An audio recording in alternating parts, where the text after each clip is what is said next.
ఆయన చెయ్యి తిప్పితే తంత్రం, నోరు విప్పితే మంత్రం, ఒకేసారి విప్పి తిప్పితే పంచతంత్రం. మొత్తానికి మాయగాడు, ఆపై మాటలోడు. మాయతో అలరిస్తాడు, మాటతో ఆకట్టుకుంటాడు. మాటల మాయతో మనుషుల్ని మాయం చేస్తాడు, మనుషుల్ని మార్చేస్తాడు.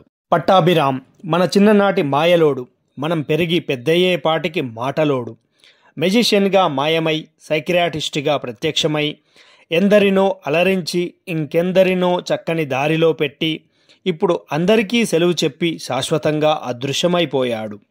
అబ్రకదబ్రా అబ్రకదబ్రా అని ఎన్నిసార్లు పిలిచినా అబ్బా తిరిగి రాలేని లోకానికి.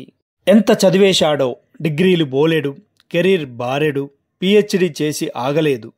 సైకాలజీ, ఫిలాసఫీ, జర్నలిజం అన్నీ చదివేశాడు, ప్రపంచం చుట్టేశాడు. ఆయన మ్యాజిక్ చూస్తే సరదా, మాట వింటే మజానే సదా. చేతిలోనే మ్యాజిక్ అనుకుంటే స్వరంలో మ్యూజిక్ వినిపించాడు. చేయి తిప్పితే ఎలాంటి వస్తువైనా తన వశం, మాట వింటే ఎంతటి వారైనా పరవశం తన వశం. అదే హిప్నాటిజం, అది అలవోకగా చేయడం పట్టాభియిజం. ఇష్టమైనది మంత్రం, ఇష్టపడి రాసింది. మాయలు చేసి చేసి తానే మాయమయ్యాడు. పట్టాభికి అక్షర నివాలి.